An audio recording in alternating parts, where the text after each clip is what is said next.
If the lake ever calls your name at night, do not answer, because it will not be the wind that calls you. That is what my grandmother used to say when I was a boy growing up near Lake Biwa. Most people laugh when they hear that kind of warning now. They call it folklore, superstition, a relic of the countryside. But those who have lived long enough near this lake, who have seen what lies beneath its calm, gray surface, they never laugh. They lower their eyes. They fall silent. And sometimes they whisper a single name, the name of a shrine that should no longer exist. They call it Mizugami no Miya, the water shrine. It is said to rest beneath the northern arm of Lake Biwa, somewhere between the reeds and the black stones that the fishermen avoid. A shrine that sank more than 200 years ago when the villagers tried to hide something they could no longer bear to worship. No one is supposed to dive there. No one is supposed to search for what was buried. But the modern world does not believe in such rules, and that is why the story must be told.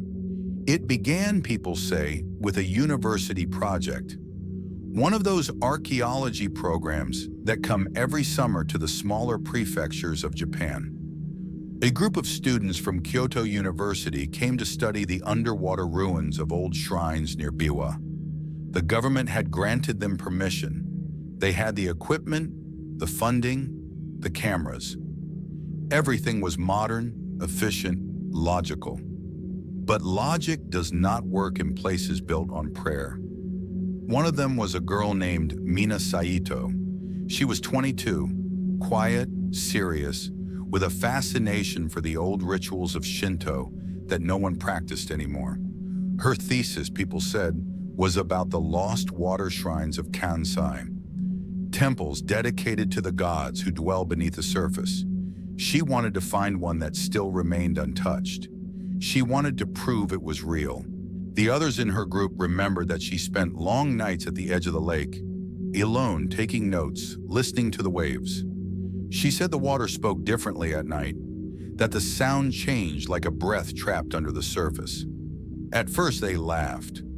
It was easy to laugh when the sun was bright, when the air was warm and the light danced on the ripples. But when she showed them the old maps, the ones found in the prefectural archives, the ones marked with a faded red circle deep under the northern basin, they stopped laughing.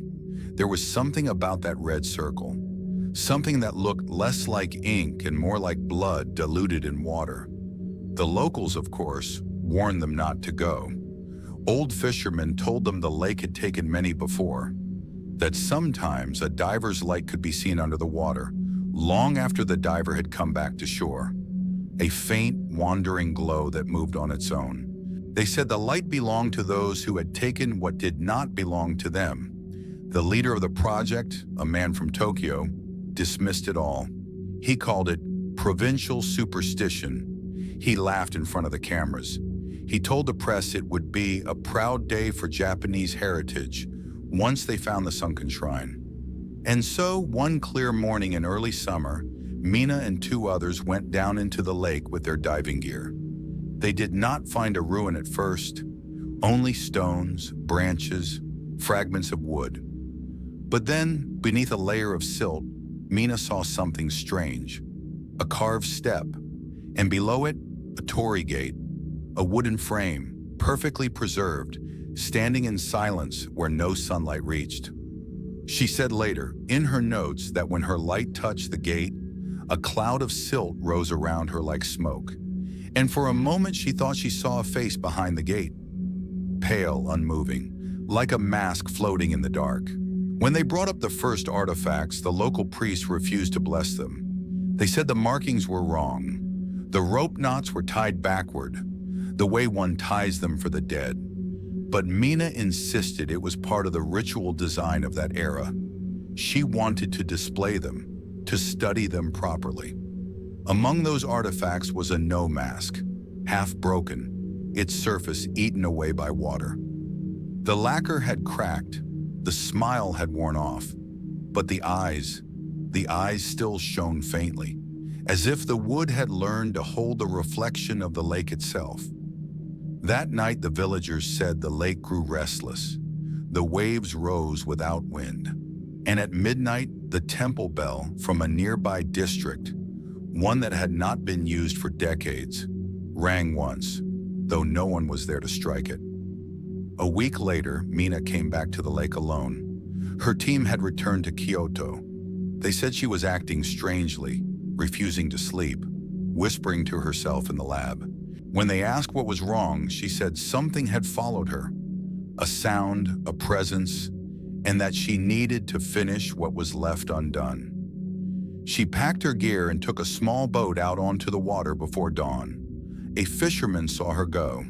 He said the lake was perfectly still that morning, like glass. He remembered calling out to her, but she didn't answer. She was staring down into the reflection, as if waiting for it to move. That was the last time anyone saw her alive. They found the boat drifting near the shore that afternoon. The diving tank was gone. The rope that had tied the boat to the dock was snapped clean, not frayed but sliced as if by a single stroke. And on the seat there was something left behind, the mask, the same mask she had taken from the shrine. But now it looked different. The wood was darker, swollen with water, and though it had been dry before, it was dripping, as if it had just been pulled from the bottom of the lake. The police searched for her body for 3 days. Divers went down, sonar was used, even rescue teams from Shiga Prefecture came to help. They found nothing, not even her air tank. The only thing that surfaced was her camera, broken, the film ruined by water. But one photo remained on the memory card, though blurred and discolored.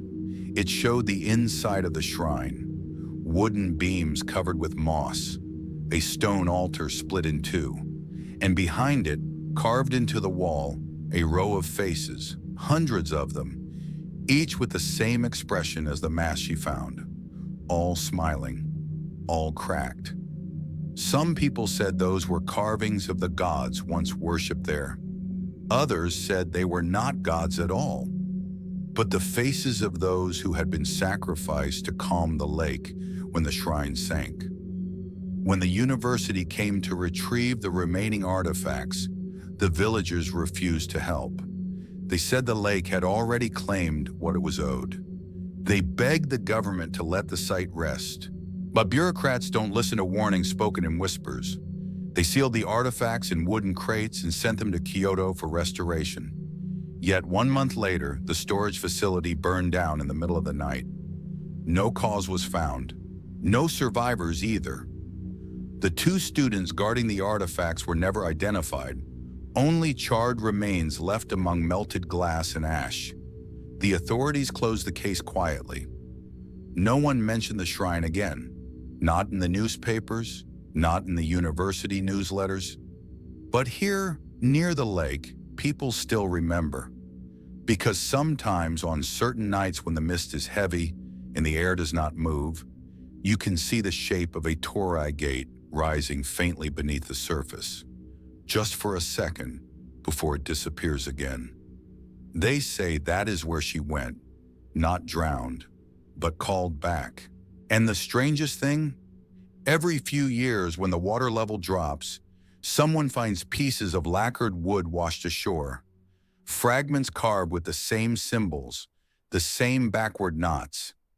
Each time the people who touch them fall ill, their skin turning cold, their dreams filled with whispers from below. The priests call it the god's reminder, a warning that what belongs to the water must stay in the water. If you ever visit Kyoto and travel north to Lake Biwa, you may hear locals speak of the girl who disappeared. They won't say her name, but they'll glance toward the water and lower their voices, because they know she's still down there, keeping the balance her curiosity once broke. They say that when the wind is right, you can hear a faint sound beneath the ripples, like someone breathing through a mask. If the lake ever calls your name at night, do not answer. They said the police report ended with the phrase, "body not recovered, presume drown.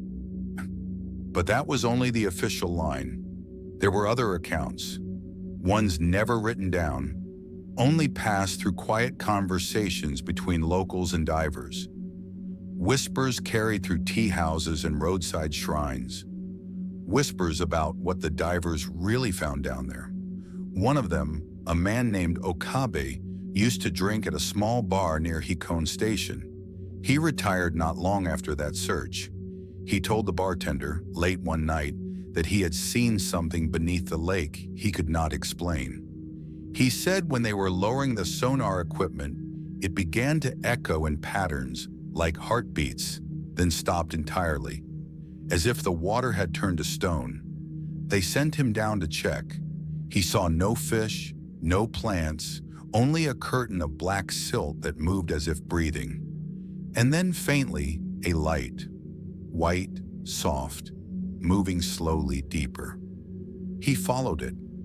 At first, he thought it was a reflection from the surface. But when he turned, he realized it was not coming from above. It was coming from below. And in that glow, he saw something standing upright, something shaped like a gate, and before it, a figure, small still, hair floating like ink in water. She was wearing a diving suit. He tried to call out through the radio, but the line filled with static. The light pulsed once, twice, and then faded. When he rose to the surface, his skin was freezing cold, as if the blood had drained from him. He told his team he had seen a hallucination caused by nitrogen. But later that night, when he tried to sleep, he said he could still feel the water moving behind his eyelids, pulling him gently down, as though inviting him back. He quit diving the next day. No one speaks of Okabe anymore. He moved inland, away from the lake. But even there, in his final months, he kept a small bowl of water beside his window. And sometimes when the moonlight touched it, he whispered an apology to it again and again, until he fell asleep. Some say Mina's spirit became one with the shrine, that she was taken as an offering. But others say she completed something far older than any of us could understand.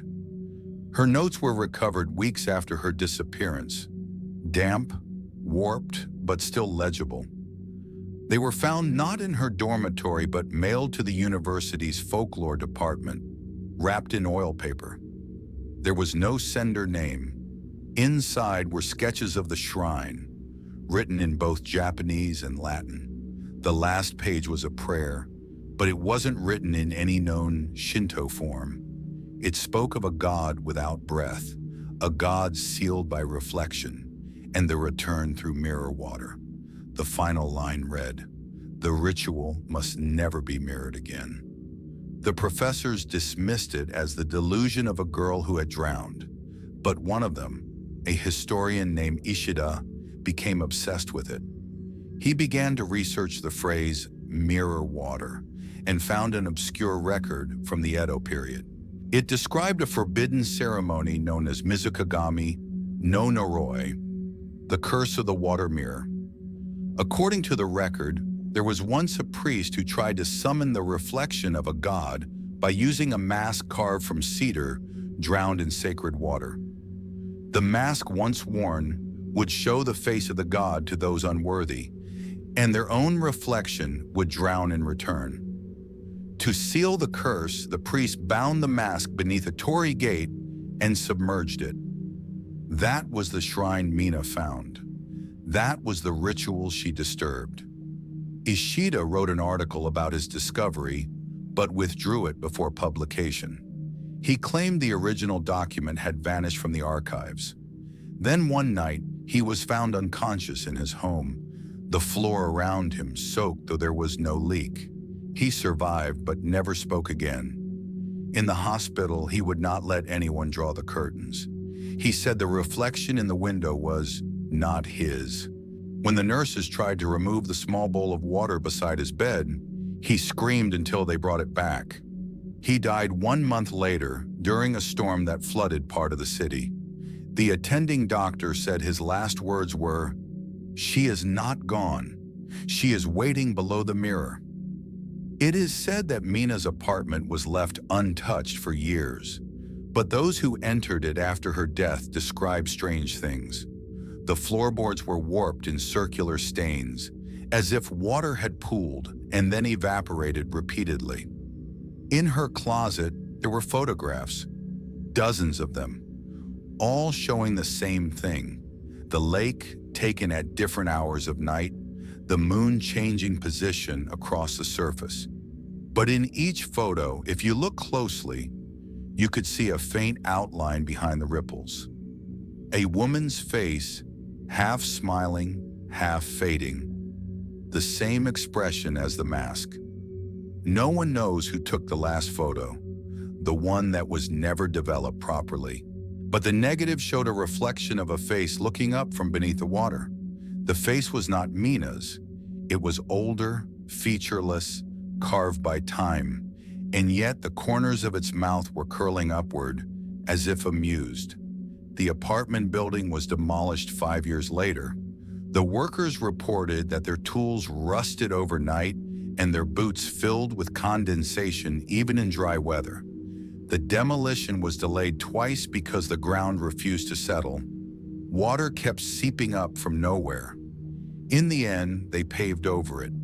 Now there's a convenience store on that corner, but the owner, an old woman, never mops the floor after midnight. She says if she looks at her own reflection in the wet tiles too long, she can see another pair of eyes staring back. People often ask why the story persists, why the locals keep repeating it in a city where ancient and modern coexist so closely. The truth is, we tell it not to entertain. We tell it to remember the cost of forgetting. Every generation has someone who tries to reach the shrine again, to prove it's real, and every time, the lake claims another name. 2 summers ago, a pair of tourists rented a small drone to film the lake from above. When they reviewed the footage, they found a strange formation beneath the surface, a perfect circle of light around what appeared to be a gate. The image went viral online for a few days, then it vanished.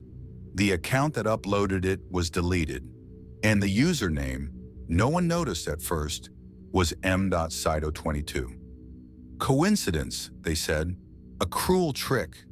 But the fisherman who discovered her boat all those years ago, he still keeps his eyes on the lake. He says the water is clearer now, quieter, too quiet.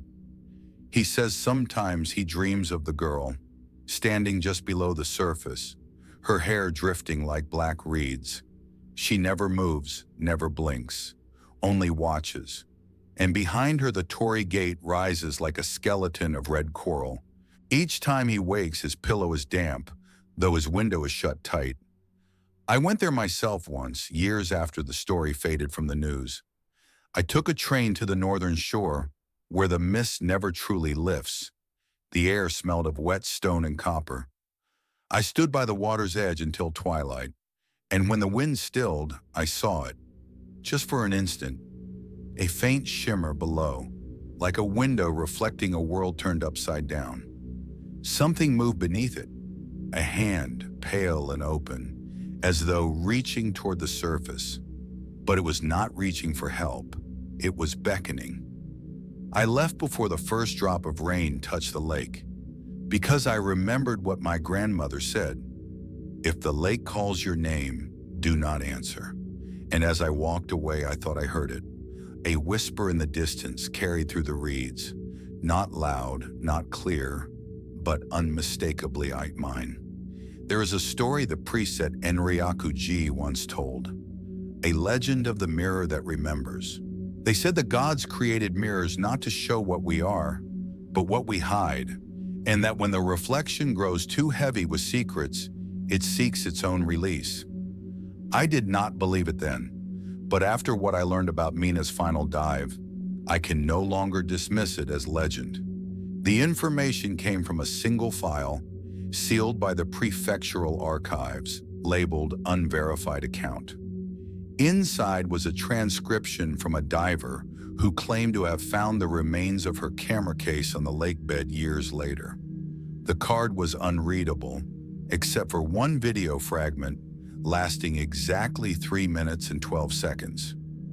The footage began in darkness, then light, faint, trembling, illuminated the inside of a submerged shrine, a torii gate draped in algae, stone lions with mouths sealed by mud, and in the center, half buried in silt, an altar of blackened wood.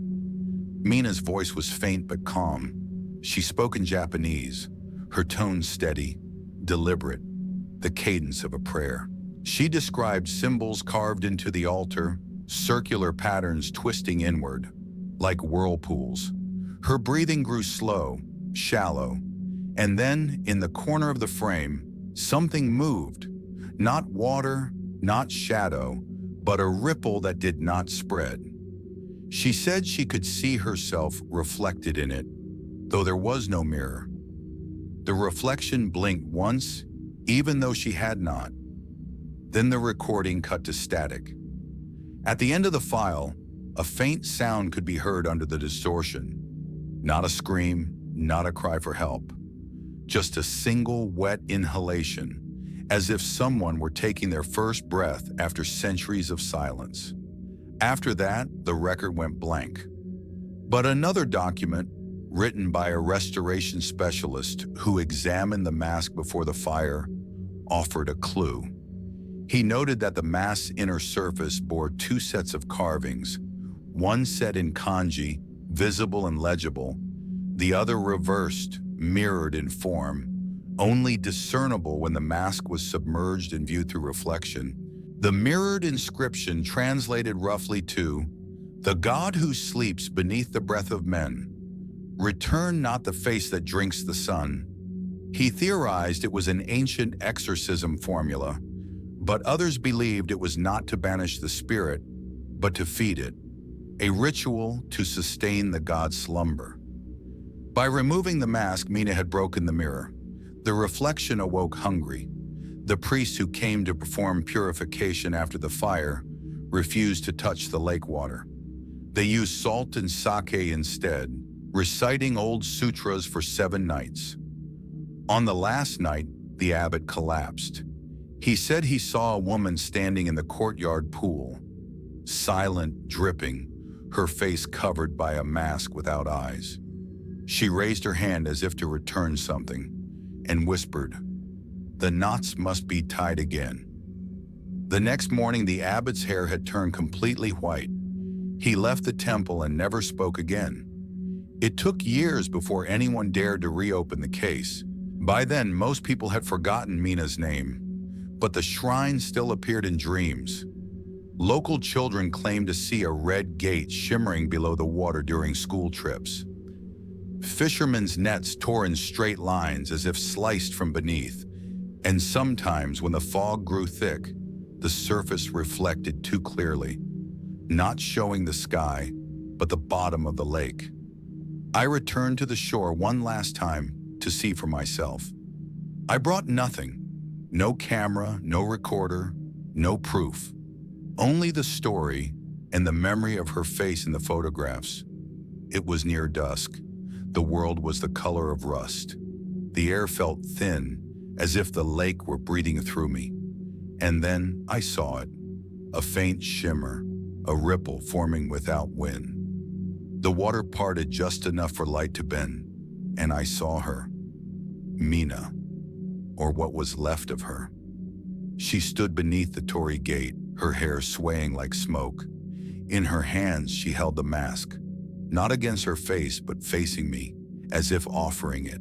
Through the water, I could see the reflection move differently from her body, delayed, reversed, like a separate being trapped inside.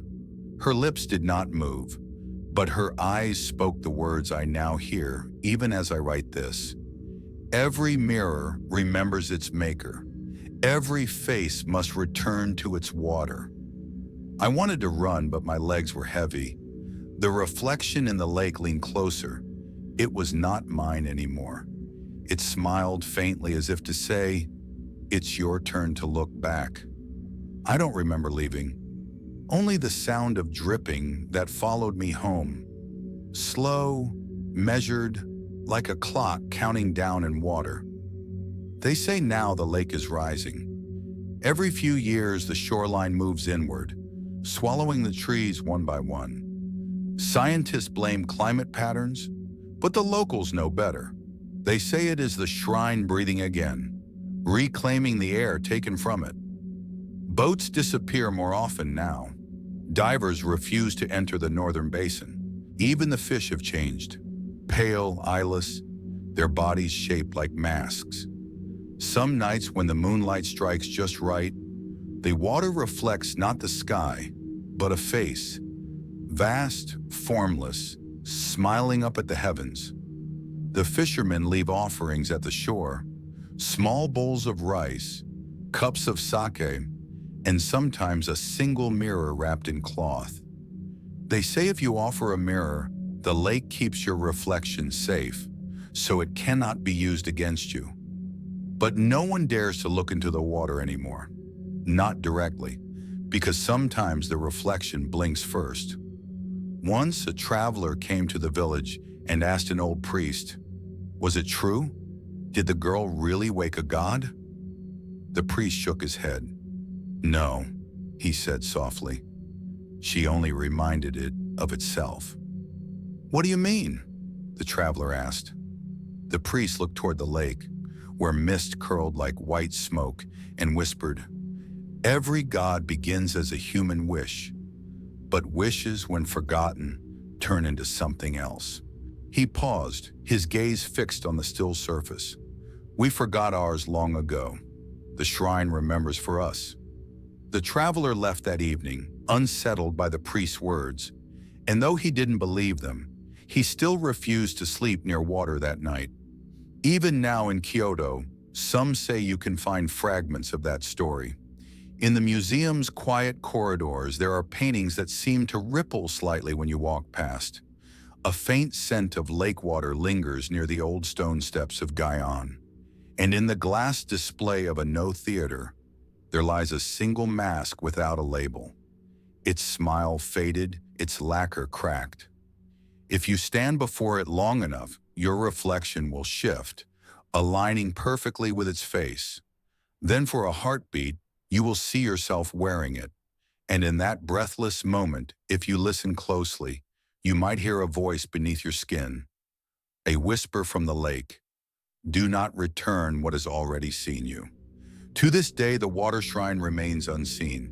No sonar, no satellite, no diver has ever found it again. Yet the locals still say it moves, rising and sinking with the moon, seeking balance between the living and the drowned. They say Mina is still there, standing guard, face hidden, voice lost beneath the waves. A reminder of the old law, that even a god can bleed, but only through reflection. So if you ever find yourself near Kyoto, and you walk by Lake Biwa after dark, and you see your reflection shimmer as though something beneath were breathing, step back. Do not reach out. Do not answer. Because what looks back from the water might remember you. The next morning, the town awoke to the sound of police boats moving across the misted water. They said there had been an accident, a diving mishap, that the girl's oxygen tank malfunctioned, that her partner, a local guide, had swum after her but found nothing in the darkness below. But those who lived by the lake, those who had listened to the water their whole lives, knew better. They said the lake had taken her, that she had broken the vow written in water and salt, and the god had answered. No one would say her name after that, not out of disrespect, but out of fear. In small towns like ours, names hold power. To speak the name of the drowned is to let the water remember. A few weeks later, a fisherman from the southern shore found something tangled in his net, a piece of wood, lacquered and old, covered in black silt. It was part of a shrine gate. The police collected it quietly, saying it was likely debris from a storm. But that night, the fisherman's wife woke to find him standing knee-deep in the lake, eyes open, mouth moving as if whispering to someone unseen. She called his name again and again, until he finally turned, and she swore before he sank beneath the waves that his face was not his own, but hers, the girl's, the archaeologist who never came back. After that, the lake changed. The water darkened. The temple bells in the nearest village cracked in the middle of the night, as if something vast and heavy had pressed upon them from below. Divers stopped coming. Tourists avoided the northern edge where the trees bent inward, as if bowing to an unseen altar. And then, the stories began again. Old words waking after a long sleep. The elders spoke of a ritual that once went wrong. Long before Kyoto was Kyoto, when this land was still the domain of water and stone, there had been a festival to honor the guardian spirit of the lake, a ceremony of mirrors and masks. But one year, the mask maker, in his arrogance, made a face too perfect. A face so beautiful that the god desired it for himself. When the ritual dancer wore it, she drowned mid-dance. Her body never recovered. And the mask, the same mask found by the girl centuries later, was said to have sunk with her, sealing both human and divine fury in the depths. They called it the mirror curse, because when the lake is still enough, it shows not your reflection, but what it remembers of you. In the autumn that followed the disappearance, a photographer came to the town. He said he was doing a series on forgotten places of Japan. He visited the lake often, especially at dusk. One evening, he showed a few of us a picture on his camera, a half-submerged shrine gate, broken, crooked, standing out of the mist like the ribs of a drowned beast. But what caught our eyes was the figure beside it, a woman in a white diving suit, long hair trailing in the water, a mask in her hand. We told him it must be a trick of the light, or a reflection. He nodded, but his hands were trembling. The next day, he left without a word, leaving the hotel room paid for another week in advance. The owner of that hotel still keeps the room empty. Even during the busiest season, when tourists come for the autumn leaves, that door remains locked, because at night, guests in the rooms beside it complain of hearing dripping water and the faint sound of someone whispering, as though repeating a name she cannot remember anymore. They say the girls' university sealed all records of the expedition. No paper published, no data preserved. But the local priest, an old man who had once performed ceremonies at the smaller shrines, said something that still lingers with me. He said, "The gods of water are patient. They forget nothing. They forgive nothing. They only wait." He believed she had not been punished for curiosity, but for pride, for thinking that the sacred could be studied, cataloged, understood, for treating what was meant to be worshipped as an object to be owned.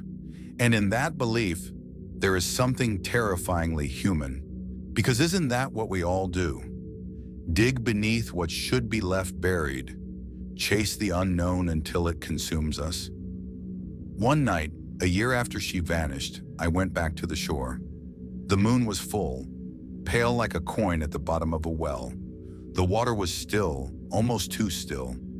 And there, near the reeds, I saw something pale floating. Round, smooth, almost like porcelain. I stepped closer, thinking it was driftwood or trash. But as it turned with the ripple of my breath, I saw what it was. A mask, its eyes hollow, its smile faint. And for one moment, I thought I saw the outline of a face beneath it. Hers. Then the wind shifted, and the mask sank quietly back into the dark. No one speaks of the drowned shrine anymore. The maps don't mark it. The temples no longer chant its name. But on foggy mornings, when the water's like glass, the fishermen sometimes whisper that they can still see the roof of a shrine just below the surface. And sometimes, just sometimes, they say a woman's shadow passes between the pillars, as though tending to something sacred, still waiting to be forgiven. They say that if you find the mask, you must never lift it. Because once you see the face beneath the water, the lake will remember yours. And even now, when the wind moves across Biwa, it carries a sound that isn't quite a wave, nor quite a breath, but something between prayer and warning. They say time can wash away anything, even memory. But water does not forget. It carries what it claims, keeps it alive beneath its shifting skin. And so, the story of the girl, the mask, and the shrine did not end with her. It waited. It always waits. 3 years after her disappearance, the lake froze early. A rare winter, cold enough that the surface hardened into glass, catching the breath of every creature that dared approach. Children were warned not to walk too far, but one morning footprints led from the shore, small, careful steps, toward the middle of the lake. At the end of the trail, the ice was burned black. No body was found, only a circle of melted water that refused to refreeze, no matter how long the frost lasted. The locals whispered that it marked the gate, the unseen entrance to the shrine below. And once again, the villagers brought offerings, this time not out of devotion, but out of fear. White rice, folded paper charms, old sake poured in silence. They placed them at the edge of the lake, and when the mist came down, the water took them, one by one, as though a hand beneath the surface was collecting what was owed. I remember the priest's face when he told me this. He had aged since the girl's death, eyes dimmer, voice slower, but he still spoke like someone who had seen too much of both gods and men. He said the mask was never meant to be worn again, that it was crafted for the goddess who dwelled beneath the lake, the one who received offerings of silence, not prayer, a spirit that grew from sorrow, shaped by the tears of those who drowned unjustly. Every lake, he said, has its god, but Biwa's is not one of mercy. I asked him if he thought the girl had angered that god. He shook his head. No, he said softly. She reminded it of what it once was. Later that year, the university sent another team to retrieve the equipment left behind. They arrived with cameras, sensors, underwater drones, machines with blinking lights and humming rotors, tools that speak in numbers, not faith. The divers who operated them reported strange interference. Their radios crackled with static that sometimes sounded like whispers. One of them claimed he heard someone speaking his name, clearly as if the voice was right beside his ear. He surfaced in panic, tore off his mask and refused to go down again. When they reviewed the footage from the drones, most of it was unreadable. Silt, shadow, distortion. But one frame, just one, showed something unmistakable. A wooden staircase descending into the dark, lined with white lanterns that glowed from within the mud. At the bottom stood a figure, its head tilted, its hair floating around it like black seaweed. And upon its face, a mask, not new, not broken, just waiting. The footage was deleted, the project abandoned, and soon after, the priest's house caught fire. No one found his body, but they found in the ashes a single object untouched by flame, a small clay offering bowl filled with lake water. Years passed. Tourists came and went. The story faded, as stories always do when people stop believing. But sometimes when the wind carried a low hum across the water, the elders still turned toward the lake and bowed, just a little, as if greeting someone watching from beneath the surface. One night I asked an old woman, one of the few who still remembered the first ritual songs, what she thought happened to the girl. She looked at me with eyes the color of smoke. She didn't die, she said. She was taken back, claimed by what she called. I asked her what she meant. She didn't answer, only began to hum, a long rising note that trembled like breath on a mirror. It sounded like the sound of water inside a shell. It sounded like something remembering. There are nights when I still dream of the lake, of standing at its edge, the air too still, the world too quiet. I see the moon lying flat upon the water, unbroken, and beneath it, something moves, slowly, patiently. A white face rising, just enough for me to see that faint, impossible smile. And every time before I wake, I hear a voice, faint from far below, calling a name. Not hers, mine. When I tell this to others, they laugh. They say it's only guilt or the echo of a story told too many times. But I know better, because last winter the lake froze again. And when the ice broke, the fishermen found something embedded within, a piece of wood painted red. It was part of a torii gate, fresh lacquer, not ancient, new. Someone had rebuilt the shrine below. Or perhaps she had. They say that on certain nights, when the fog covers the lake, a single light can be seen glowing beneath the water. Some say it's a lantern, some say it's the reflection of the moon. But those who know the story, the real story, they say it's the mask, that the girl now guards what she once disturbed. Neither alive nor gone, neither forgiven nor forgotten. She has become what the ritual demanded, the bridge between the divine and the drowned. And so, the lake is quiet again, peaceful almost, as if the god has been appeased. But remember this, if you ever stand by the water's edge at night and the air turns colder, though there is no wind, if you hear the sound of someone walking behind you, footsteps too soft to belong to the living, do not turn around, do not speak, do not let your reflection meet the one in the water, because the lake remembers faces, and once it knows yours, it will never let you go. Even now, when the dawn fog drifts across Lake Biwa, the fishermen bow to the water before they cast their nets. They murmur a name that no one else dares to repeat, and somewhere beneath that mirror of stillness, a mask waits, smiling, for the next voice that dares to call her back. To this day, the drowned shrine of Kyoto remains unmarked on any map. The villagers say it is not lost, only hidden, watching, waiting. And when the mist settles upon the lake, they lower their eyes and whisper the same warning they've kept for centuries. If the water calls your name in Kyoto, do not answer.